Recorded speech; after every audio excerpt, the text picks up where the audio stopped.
My name is Emily Carter, 23 years old. I never thought my communications degree would lead to this moment, standing in an empty bedroom with a suitcase in hand. Just yesterday at dinner, Dad dropped the bomb about charging rent, calling my startup job worthless. Mum piled on, saying I needed to learn respect. After weeks of being called dead weight, I made my choice. Now my phone won't stop ringing with their panicked voices. If you're watching this from your childhood bedroom, wondering about your own escape, hit that like button and subscribe. I promise by the end of my story, you'll see why sometimes leaving is the only way forward. I grew up in a household where expectations loomed larger than the suburban home we lived in. My father, James, has worked as a middle manager at Horizon Financial Group for 24 years. He wears the same style of pressed shirts every day and believes success comes in only a few acceptable packages: law, medicine, or business. Nothing else would do. My mother, Patricia, teaches advanced placement chemistry at the local high school. She grades papers with a red pen and life choices with equal scrutiny. From an early age, they plotted my future with the precision of architects. When I showed creative inclinations, they enrolled me in STEM summer camps. When I excelled in writing, they suggested law school applications. The plan was clear and deviation was not an option. My communications degree was already a compromise that caused 3 months of tense dinners and pointed comparisons to my cousin Nathan, who was accepted to medical school last year. After graduation 4 months ago, I landed a job at Spark Vibe Creative, a startup focusing on digital content and innovative marketing campaigns. The office is a converted warehouse with exposed brick walls, communal workspaces, and a ping-pong table that doubles as our meeting space on busy days. My starting salary is $32,000 a year. My father nearly choked when I told him, pointing out that his newest intern makes more. But what the company lacks in immediate financial rewards, it makes up for in potential and purpose. We work with small businesses trying to find their voice in a crowded market. Last week, I helped a family-owned bakery increase their social media engagement by 300%. The owner cried when she saw the results. That moment was worth more than any paycheck to me. My bedroom at my parents' house had slowly transformed into a space that reflected my passions. The walls were covered with concept boards and color palettes. My desk overflowed with notebooks filled with campaign ideas and client notes. It was more than just a room. It was the physical manifestation of the path I had chosen. Despite my parents' disapproval, Sarah became my closest ally at work. She started 3 months before me and took me under her wing immediately. At 24, she had already carved out her role as the go-to person for crisis management and difficult clients. Her apartment is a tiny one-bedroom in the Arts District of Austin, Texas, decorated with thrift store finds and plants that somehow thrive despite her self-proclaimed black thumb. When we work late, we order Thai food and brainstorm ideas on her living room floor, surrounded by takeout containers and possibility. The divide between my parents' expectations and my reality grew wider with each passing week. During Sunday dinners, my father would casually mention law school application deadlines or MBA programs with late admission. My mother would slip business cards of her former students who now worked at prestigious firms under my plate. The message was clear. This creative phase needed to end and a real career needed to begin. I tried explaining the digital economy to them, how startups work, how building a portfolio and connections now could lead to significant opportunities later. I showed them campaigns I'd worked on, metrics of success, client testimonials, but they saw only the small paycheck and the unconventional office. To them, success had a very specific look, and my current situation did not match that image. Their disappointment manifested in 1,000 small ways. My mother stopped asking about my day. My father began referring to my job as my little project. Family photos from my cousin's wedding were displayed prominently, while my college graduation picture mysteriously migrated to a drawer. These were subtle changes, but they cut deeper than outright criticism. Still, I maintained hope. I believed that with enough time and proven success, they would come to understand my choices. I imagined the moment when my father would finally nod with approval after hearing about a major client I landed. I pictured my mother bragging to her fellow teachers about her daughter, the creative director. That hope kept me going through the increasingly tense family dinners and pointed comments. It was a hope that would soon be tested beyond what I could have imagined. The shift from disappointed sighs to outright criticism happened gradually, then suddenly. 3 weeks ago, my father cornered me in the kitchen as I made my morning coffee. He held up his phone, showing me a LinkedIn notification. "Do you know Amanda Lewis from your graduating class? She just accepted a position at Morgan Stanley. Starting salary is $75,000, he said, stirring his coffee with unnecessary force. Meanwhile, you're playing around with Instagram posts for coffee shops. I tried to explain that Amanda had studied finance, that our career paths were entirely different, but he had already walked away, leaving me with cooling coffee and simmering frustration. Later that same week, my mother invited the neighbours over for dinner. Their daughter, Bethany, works as a loan officer at the local bank in Boise, Idaho. Throughout the entire meal, my mother orchestrated the conversation to highlight Bethany's recent promotion and new car purchase. When Bethany mentioned her company was hiring, my mother practically leaped across the table. "Emily is actually quite good with computers," she suggested, ignoring the fact that my degree and experience had nothing to do with information technology. "Perhaps there's something in your IT department." The neighbours looked uncomfortable. Bethany offered a sympathetic smile. I excused myself early, claiming work deadlines.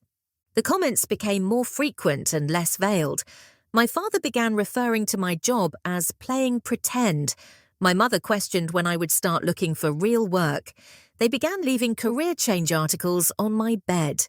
Brochures for graduate programs appeared on my nightstand like unwanted gifts. Then came the family reunion. Every year, the extended family gathers at my Uncle Robert's lake house in Coeur d'Alene, Idaho, for a weekend of forced bonding and thinly veiled competition. This year, my cousin Nathan dominated the conversation with stories from his first semester of medical school. My Aunt Ellen asked about my job, and before I could answer, my father jumped in. "Oh, Emily is still figuring things out. She makes little videos for Instagram," he said, waving his hand dismissively. I tried to correct him to explain the comprehensive marketing strategies I helped develop, but my Uncle Robert interrupted. "You know, my golf buddy's firm is looking for a receptionist." "Good benefits might be a stepping stone to something better," he offered, as if he was doing me a favour. My mother nodded enthusiastically. "That sounds perfect for Emily while she decides what she really wants to do." The assumption that my current path was temporary, a phase to be outgrown rather than a career to be built, stung more than outright criticism.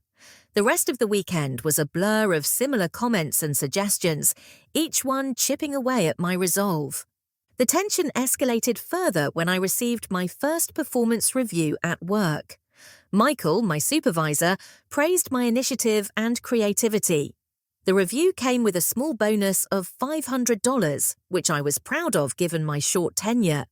When I shared this news at dinner, hoping for even reluctant acknowledgement, my parents exchanged glances. $500, my father scoffed. My year-end bonus last year was $15,000. And you think this validates your choice? It's not about the amount, Dad. It's about being recognized for good work after only a few months, I tried to explain. Good work making Instagram posts, my mother added, such a valuable contribution to society. The sarcasm in her voice made me push away from the table. When I started to leave, my father called after me. "This is exactly the problem. You can't handle constructive criticism. The real world is not going to coddle you like your little startup playground." I stopped in the doorway. "That's not fair. You have no idea what my job actually entails or how hard I work." "Work?" my mother laughed. "You sit in a warehouse playing on computers all day. Your father and I know what real work looks like. The arguments became more frequent. Each day brought new comparisons to more successful peers or relatives. Each dinner included at least one comment about wasted potential or the ticking clock of career development. But it was the term dead weight that cut the deepest. It first appeared during a heated discussion about household expenses. My father was reviewing the family budget at the kitchen table, making disapproving noises as he scrolled through spreadsheets. "Do you know how much our utility bills have increased since you moved back home?" he asked, without looking up. I offered to contribute, but he waved me off. "With what money? Your little hobby barely pays for your cell phone. You're just dead weight on this household budget, dead weight." The term lingered in the air, heavy and accusatory. My mother, rather than defending me, nodded in agreement. From that point on, the term became their favourite description. Dead weight on the family finances, dead weight career-wise, dead weight while your peers are moving forward. Each time they used it, something inside me hardened. Each repetition built a wall between us, brick by painful brick. I began spending more time at work, volunteering for late projects. I started having dinner with Sarah or eating alone in my room. Home no longer felt like home. It had become a battlefield where my choices were under constant attack, and retreat seemed like the only viable strategy. Tuesday night dinners had always been pot roast night in our house. My mother's recipe, passed down from her mother, was a family tradition that persisted through arguments, busy schedules, and life changes. The familiar smell of beef, carrots, and potatoes usually brought comfort. But that particular Tuesday, it only heightened my anxiety as I sat down at our oak dining table. My father had just returned from a business trip to Denver, Colorado. He wore his success like a shield, regaling us with stories of important meetings and executive lunches before we had even passed the salt. My mother nodded at appropriate intervals, her perfect posture and attentive expression a performance she had mastered over 26 years of marriage. "So, how was everyone's day?" my mother asked after my father's stories concluded, though her eyes remained on him as if expecting an encore. "Productive," my father answered, cutting his meat with precision. "The Jensen account is finally moving forward." "I had a good day too," I ventured, seeing an opening. The small business feature I worked on got picked up by several local blogs, and the clients saw their website traffic triple overnight. My father's knife paused mid-cut. He exchanged a look with my mother that I had come to recognize. It was the look that preceded disappointment. "Blogs," he repeated, making the word sound like a communicable disease. "And this is success in your world?" "It actually is, Dad. Small businesses rely on digital traffic for growth, and we help this client reach potential customers they never could have accessed otherwise." He resumed cutting his meat. "When I was your age, I was working on accounts worth millions, not helping coffee shops get Instagram likes." "They're not just Instagram likes," I began, but my mother interrupted. "Emily, your father and I have been talking," she said, folding her napkin with unnecessary precision. "We think it's time you started contributing to this household financially." I looked between them, confused. I had offered to contribute to groceries or utilities before, but they had always refused, saying it was unnecessary given my entry-level salary. "What do you mean?" I asked. My father set down his utensils and looked me directly in the eyes. "Starting next month, you'll pay rent if you want to stay here." The words hung in the air like suspended particles, visible and suffocating. "Rent?" I repeated. "How much rent?" $800 a month, my father stated flatly. "That's well below market rate for this area, and it includes utilities. Very generous, all things considered. $800 was nearly a third of my monthly take-home pay. After student loan payments, car insurance, and other essentials, it would leave me with barely enough for gas and food, let alone savings." "That's a lot of money on my current salary," I said carefully, trying to keep my voice steady. "Maybe we could discuss a more graduated approach. I could start with a smaller amount and increase it as my income grows." My mother's laugh was sharp and dismissive. That's exactly the problem with your generation, always wanting special accommodations instead of facing reality. Maybe paying rent will teach you some respect for what things actually cost in the real world. I'm not disrespectful, I countered, feeling heat rise in my cheeks. I understand financial responsibility. I'm just asking for some flexibility while I build my career. Career? My father scoffed. Playing on social media is not a career, Emily. It's a distraction. This rent situation might finally motivate you to look for real employment. I set my fork down, appetite gone. My job is real employment. We provide valuable services to clients who need digital expertise. Just because it doesn't look like your idea of success doesn't make it invalid. My father leaned forward, his face flushing. Your little startup is a fantasy. Half of these companies fold within a year. You're betting your future on a house of cards, and we're not going to subsidize this delusion any longer. We're not asking you to change careers, my mother added, though her tone suggested otherwise. We're simply asking you to contribute financially or consider options that would allow you to do so. By options, you mean abandoning my current job for something you approve of, I clarified. By options, we mean growing up, my father snapped. Do you know what we call someone who lives in our house, eats our food, uses our utilities, and contributes nothing? Dead weight. That's what you've become, Emily, dead weight. The term hit me like a physical blow.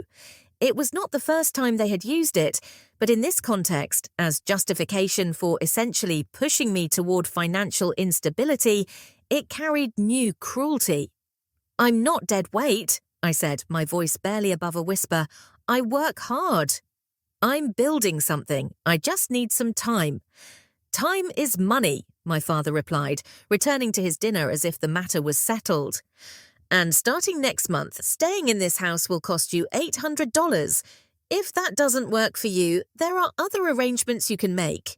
My mother nodded in agreement, then changed the subject to neighborhood gossip, as if we had just been discussing the weather rather than upending my financial situation. I pushed food around my plate, no longer hungry, as their words echoed in my mind. Dead weight, other arrangements. The message was clear. My presence in their home had become a transaction, and my value was measured in dollars rather than connection. I excused myself early, claiming a headache. Neither of them seemed particularly concerned. As I climbed the stairs to my bedroom, I heard their conversation continue without interruption, my absence barely creating a ripple in their evening. Standing in my room, surrounded by evidence of my passions and ambitions, I felt a clarity I had not experienced before. This house was no longer my home. It was a place where my dreams went to die, suffocated by expectations I would never meet and standards I no longer wanted to achieve. Back in my bedroom, I sat on the edge of my bed and stared at the wall covered in concept boards and campaign ideas. The creative space I had carefully cultivated now felt like an island in a hostile sea. My hands trembled slightly as I reached for my phone and dialed Sarah's number.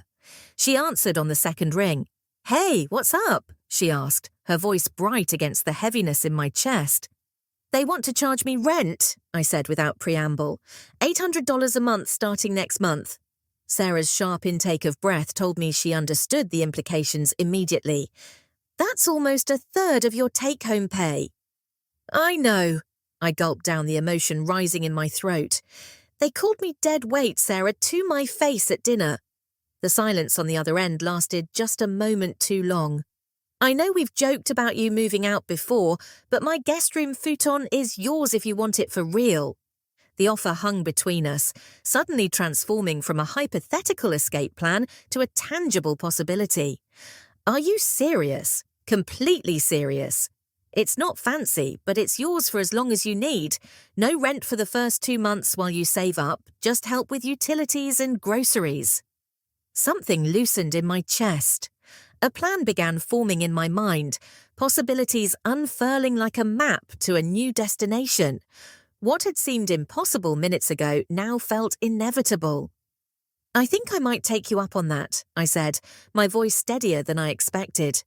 After hanging up, I sat in silence, mentally calculating what this decision would mean. My monthly budget would be tight, but manageable without rent for a couple of months. I could increase my hours at work to build savings faster. The startup was growing, and Michael had hinted at possible advancement opportunities. The more I thought about it, the more certain I became. Staying meant surrendering not just my financial independence, but my self-respect. It meant acknowledging that my choices, my passions, my career path were somehow less valid than the traditional routes my parents valued. That night, I didn't sleep. Instead, I began the careful process of sorting through my belongings. The essentials went into one pile: clothes, toiletries, important documents, my laptop, and equipment. Sentimental items formed another smaller pile: photos, journals, a few books that had shaped my thinking. Everything else could stay or be retrieved later. I found my large suitcase in the back of my closet, still bearing airport tags from my semester abroad in junior year. As I began folding clothes into neat piles, each item represented a decision, a commitment to this new path. My favorite sweaters and work-appropriate outfits took priority. Summer clothes could wait. Shoes were limited to the most versatile pairs. My desk presented more difficult choices. The notebooks filled with ideas and campaign drafts were coming with me, non-negotiable. My collection of marketing books would have to be selectively culled. The framed diploma that had prompted so many disparaging comments from my parents was carefully wrapped in a soft sweater. As my room slowly emptied of the most essential items, a strange feeling settled over me. This space, which had been my sanctuary since childhood, was becoming less mine, with each item packed away. The concept boards remained on the walls, too large to transport now. The fairy lights still twinkled around my window frame. To casual observation, the room would still appear occupied, but its heart was being carefully removed and packed into a suitcase. Around 3 o'clock in the morning, I sat at my desk and wrote a brief note. I kept it simple, unemotional. I've decided to find other arrangements as suggested. I'll be in touch when I'm settled. Please don't worry. Emily, no explanation, no accusations, no emotional plea, just a statement of fact.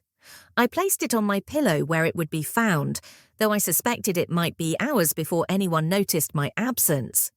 The most difficult part was waiting for morning. I needed to leave when the house was empty to avoid confrontation. My father typically left for work at 7:30. My mother departed for school by 7:45. I set my alarm for 8 o'clock, giving them both time to be well on their way.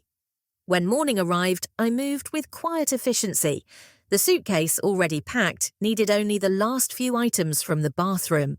My backpack held my laptop and important documents. A small duffel contained additional clothes. Everything I deemed essential for this next chapter fit into these 3 bags. It was surprisingly little, considering. I made my bed one last time, smoothing the comforter with a gesture that felt ceremonial. The note remained centered on my pillow, a small white flag of surrender and declaration combined. With one last look around, I closed the door softly behind me. The house was silent as I descended the stairs, my footsteps deliberately light. In the kitchen, I hesitated. Some childish part of me had hoped for a last-minute intervention, a parent appearing to ask where I was going, a chance for explanation or reconciliation. But the kitchen remained empty, the coffee maker still warm but abandoned.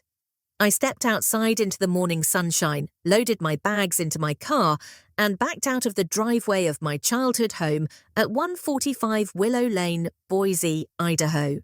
The finality of the moment hit me as I reached the corner of our street. I was really doing this. At 23, I was choosing independence over security, self-respect over comfort, uncertainty over familiar disapproval. Sarah was waiting when I arrived at her apartment building, a small 2-story complex with a courtyard in the center in Austin, Texas.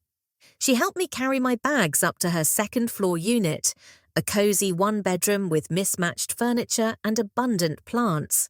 The guest area consisted of a futon in the corner of her living room, now made up with clean sheets and a pile of towels at its foot. "It's not much," she apologised, setting my suitcase down. "It's perfect," I replied, and meant it.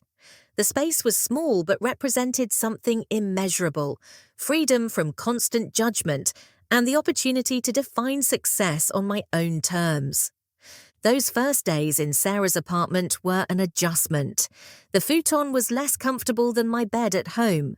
The morning routine required coordination with Sarah for bathroom access. The commute to work was shorter but meant navigating a new neighbourhood. Yet, despite these small inconveniences, I felt lighter than I had in months. Each morning, I woke up without dreading breakfast table criticisms. Each evening, I returned to a space where my career choices were respected rather than denigrated. Sarah never made me feel like a burden.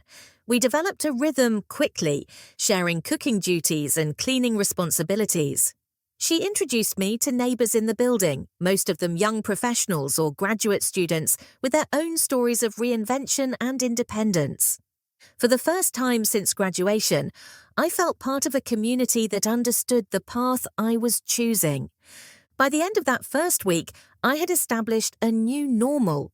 What I hadn't prepared for was how quickly my parents would notice my absence, or how dramatically they would react when they did. Living in Sarah's apartment required immediate adjustments to nearly every aspect of my daily routine. The futon, while better than sleeping on the floor, introduced me to back muscles I never knew existed. The bathroom, designed for one person, became a carefully choreographed dance of shower schedules and counter-space negotiations. The kitchen barely fit one person comfortably, let alone two, trying to prepare separate meals.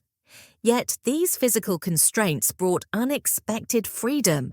Without my spacious childhood bedroom filled with accumulated possessions, I found myself surrounded only by what truly mattered: my laptop, my essential clothes, my notebooks of ideas. The minimalism was clarifying, forcing me to distinguish between wants and needs in ways I had never considered. Financial reality hit hard and fast. My first morning at Sarah's, I sat at her small kitchen table with my laptop, creating a detailed budget spreadsheet. Monthly income, $2,600 after taxes. Student loan payment, $350. Car payment and insurance, $400. Cell phone, $90. That left approximately $1,760 for everything else. Once I would start contributing to Sarah's expenses, about $400 for utilities and groceries, I would have roughly $1,360 remaining. It was enough to live on, but barely. There would be no room for shopping, dinners out, or unexpected expenses. Every dollar needed careful allocation.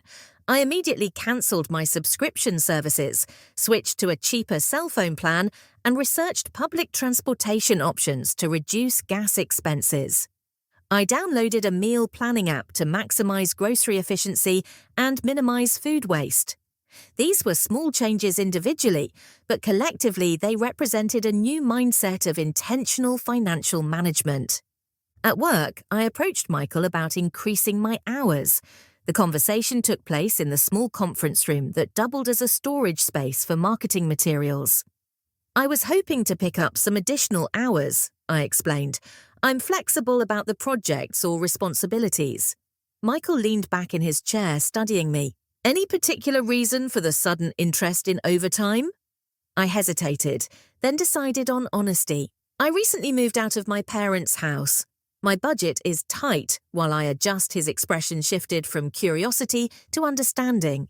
"I can't offer much in terms of guaranteed overtime, but we do have that small business incubator project starting next week. It would mean some evening work and possibly weekends. The budget is tight, but I could allocate another 5 to 7 hours weekly." "That would be perfect," I said, relief evident in my voice. He nodded, then added, "You know, Emily, your work has been exceptional these past few months. Keep this up, and we might be having a different conversation about your position when reviews come around in January. That possibility, however distant, gave me something concrete to work toward. Each extra hour at the office became not just about immediate financial necessity, but about building toward future stability. Word of my situation spread quickly through our small office, not the details, but enough for colleagues to understand I was navigating a significant transition. Their support manifested in small but meaningful ways. Tara from accounting invited me to her bulk shopping trips at Costco. Derek, our IT specialist, helped me find a cheaper cell phone plan. Even our normally reserved office manager, Ellen, began bringing in occasional leftovers from her family dinners, casually offering them to anyone interested, but somehow always making sure I received a portion. The Small Business Incubator project became my primary focus. It involved working with 5 local entrepreneurs to develop digital marketing strategies within extremely limited budgets. The challenge was substantial, maximum impact with minimal expenditure. It was exactly the kind of problem-solving that had drawn me to this field. During one particularly late evening at the office, I found myself alone with Michael as we finalized presentation materials for the incubator's launch event. "You know," he said, reviewing my slides, "there's a senior content strategist position opening up next quarter. It would be a significant step up, both in responsibility and compensation, probably around $45,000 a year." I tried to keep my expression neutral, despite the jolt of excitement. "That sounds like an amazing opportunity." "It is, typically reserved for someone with at least 3 years' experience," he continued, "but exceptions can be made for exceptional talent." He closed the laptop and looked at me directly. "If you continue performing at this level, I'd consider putting your name forward." That conversation replayed in my mind as I researched apartment listings on my lunch breaks. A promotion like that would change everything. It would mean a real apartment of my own, not just a temporary solution. It would mean financial stability. It would mean vindicating my career choice in the most tangible way possible. Apartment hunting became a secondary job in itself. During evenings when I wasn't working extra hours, I scrolled through listings and visited potential neighborhoods. The reality was sobering. Even the most basic studios in safe areas started around $900 monthly, not including utilities. Most required proof of income at least 3 times the rent amount, which was currently beyond my reach. Still, I began touring places to understand the market better. A tiny studio apartment in a converted industrial building caught my attention. At $850, it stretched my current budget beyond comfort, but it was within reach of what I could afford if the promotion materialized.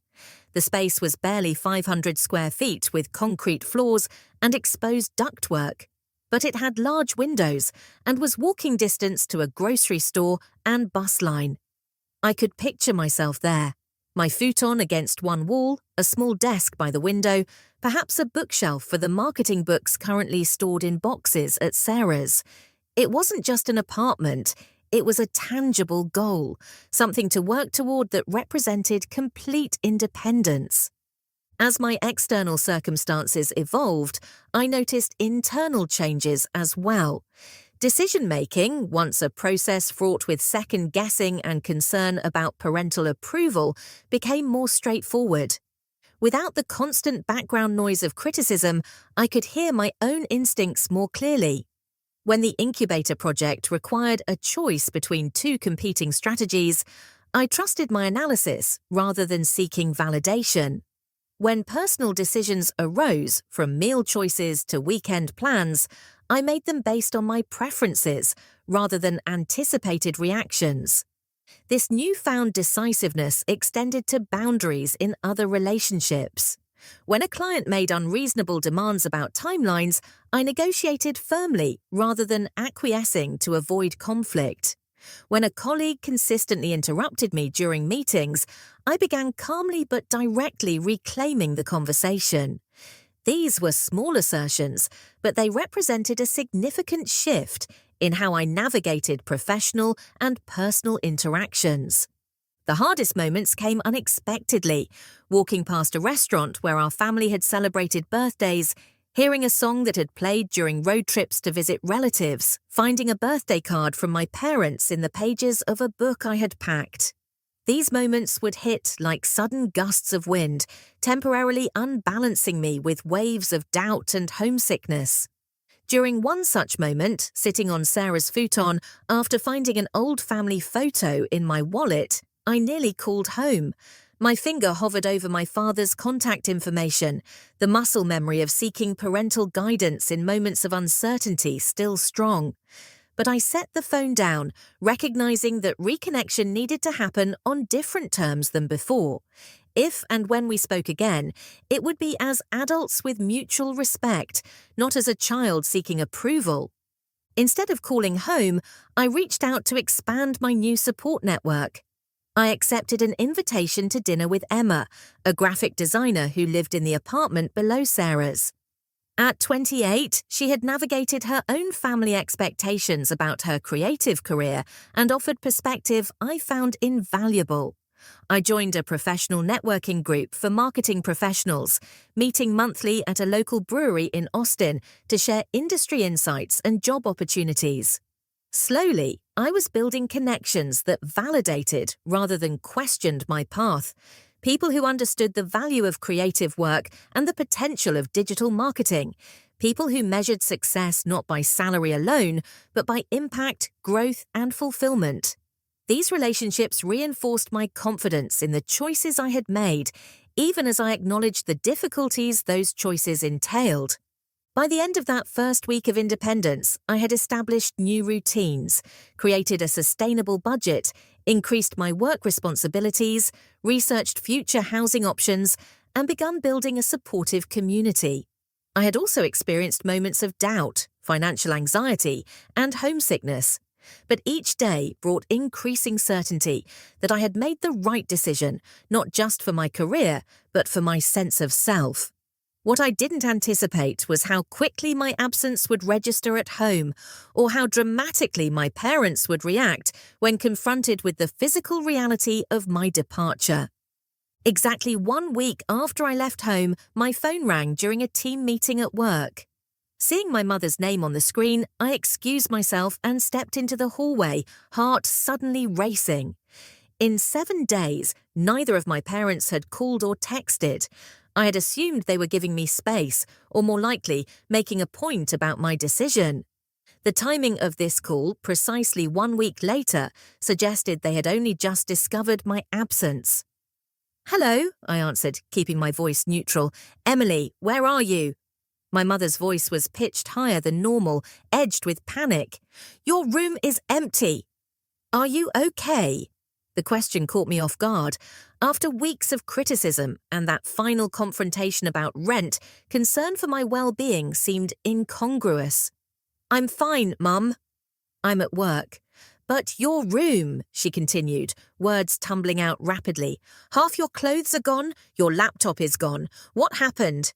I took a deep breath, steadying myself against the wall. "I found other arrangements like Dad suggested." I left a note on my pillow, explaining that. A note? There was no note, Emily.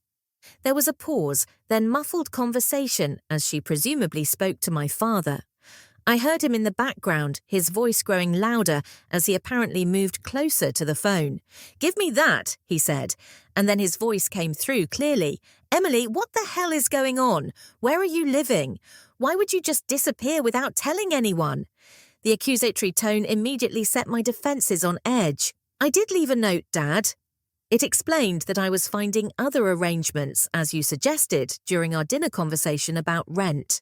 I've moved in with a friend temporarily while I look for my own place. "Is this some kind of tantrum because we asked you to contribute financially?"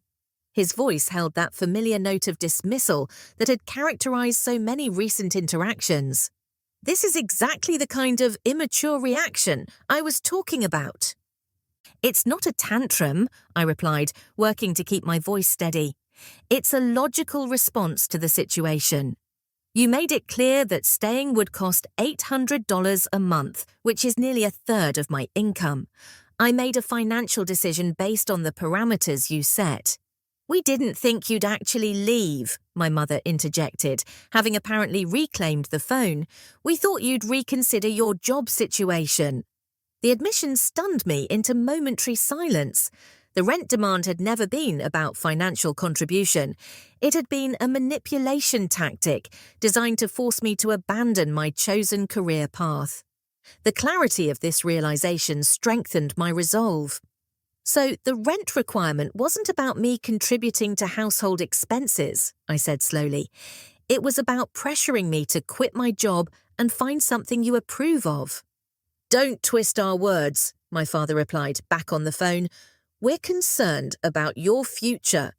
This startup nonsense is a dead end, and you're wasting your potential." "That's your opinion, Dad." I happen to disagree. "So you'd rather live God knows where than reconsider your options?" The incredulity in his voice suggested he still couldn't grasp that I had made a choice he hadn't anticipated. "I'm living with Sarah," I clarified. "It's a safe arrangement while I save for my own place. And yes, I'd rather do this than abandon a career path I believe in." "This is ridiculous, Emily," my mother cut in. "You had everything you needed at home, a comfortable room, home-cooked meals, laundry facilities, and you gave that up over $800. "I gave it up over respect, Mum, or rather the lack of it. The constant criticism, the dismissal of my work, calling me dead weight. The money was just the final straw." Silence followed this statement, stretching uncomfortably until my father spoke again, his tone shifting from anger to negotiation. "Look, perhaps we were a bit harsh. If you come home, we can discuss a more reasonable arrangement. Maybe no rent for now." The offer dangled like bait, designed to lure me back into the familiar pattern. 6 months ago, I might have accepted it, eagerly grateful for the reprieve and willing to endure the underlying disapproval in exchange for comfort and approval. But something fundamental had changed. "I appreciate the offer, Dad, but I'm not coming home right now. I think we all need some space to reassess our relationship." "Space?" His voice rose again. "Is that some therapy talk you picked up from your hipster co-workers?" "Families don't need space, Emily. They need commitment and respect. Respect goes both ways," I pointed out quietly. "My career choices deserve respect too."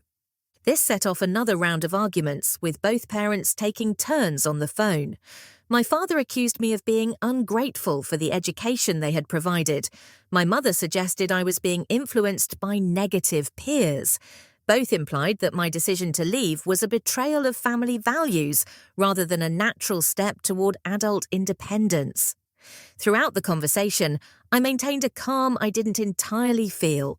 The hallway at work wasn't ideal for such a personal discussion, but it provided a physical and psychological distance that helped me maintain perspective. This wasn't about proving them wrong or winning an argument. It was about establishing boundaries and expectations for our relationship moving forward. "You've embarrassed us in front of the neighbours," my mother said. "Eventually, Mrs. Thompson asked about you yesterday, and I had no idea you had even left." "I'm sorry you felt embarrassed, Mum, but my housing decisions aren't about the neighbours." "What about family dinner this Sunday?" she pressed. After hanging up, I leaned against the wall, physically drained by the exchange. The conversation had confirmed what I had suspected, but hadn't fully acknowledged. Their vision for my life had never included my actual preferences or ambitions. The rent demand had been a tactic, not a practical request. Their shock at my departure revealed how little they had understood my determination to forge my own path. That evening, the calls continued. My Aunt Margaret, clearly enlisted by my parents, left a voicemail expressing concern about my rash decision. My Uncle Robert texted, asking if I needed money, implying financial distress was the only possible explanation for leaving home. Even my cousin Nathan, the medical school golden child, messaged to check if I was having some kind of quarter-life crisis. I responded to each with brief but firm explanations. No, I wasn't in crisis. Yes, I had a roof over my head. No, this wasn't a temporary situation or an emotional reaction.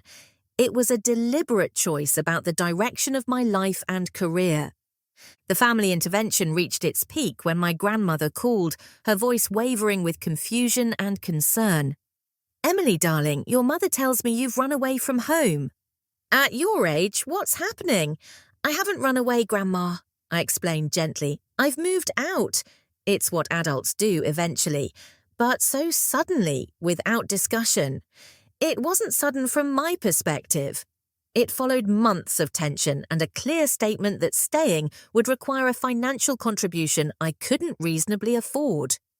My grandmother's silence suggested she was processing this information, perhaps comparing it to whatever narrative my parents had provided. "Well," she said finally, "your grandfather and I moved out of his parents' home 2 weeks after we married. His mother was quite controlling about how I kept house. Sometimes distance is necessary, even with family. That simple validation from an unexpected source fortified my resolve. If my traditional grandmother could understand the need for independence and boundaries, perhaps eventually my parents would too." By the end of that day, I had fielded 7 separate calls from family members, each seeming to work from the same script of concern and confusion. I answered each with increasing confidence, the repetition helping me clarify my own position. This wasn't a temporary tantrum or a negotiating tactic. It was a fundamental shift in how I would allow myself to be treated and how I would make decisions moving forward. As challenging as these conversations were, they reinforced the rightness of my decision.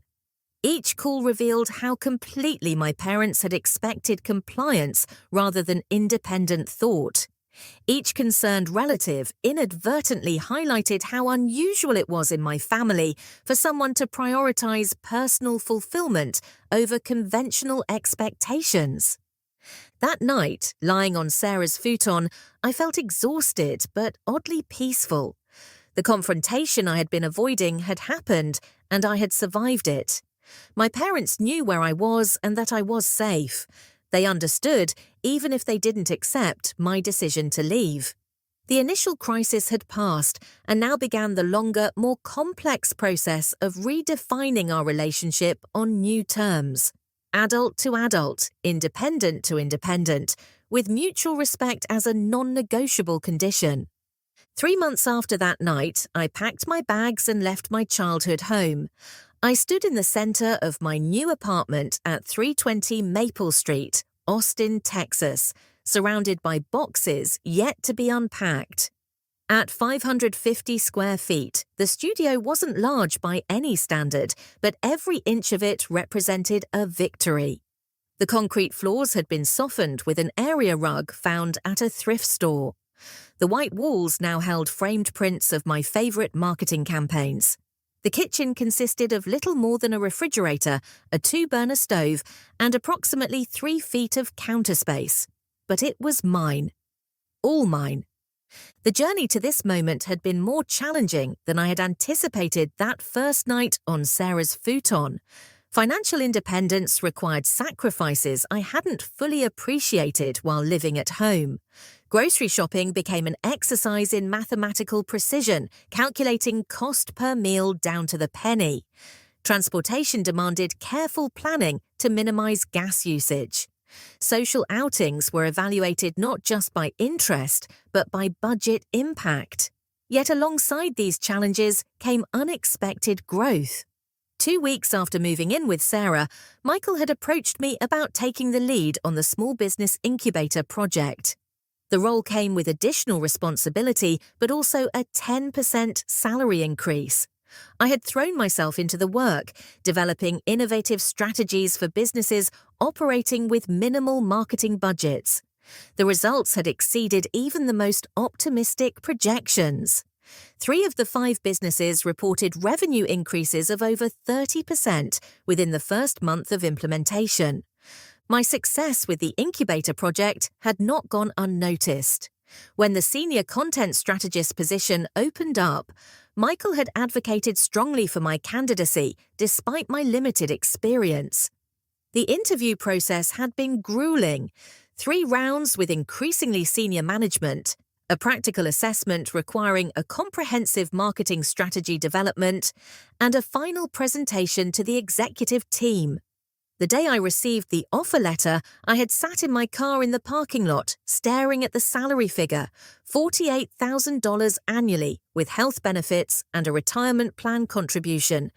More than I had dared hope for at this stage of my career, enough to afford this apartment, build savings, and begin paying down my student loans more aggressively.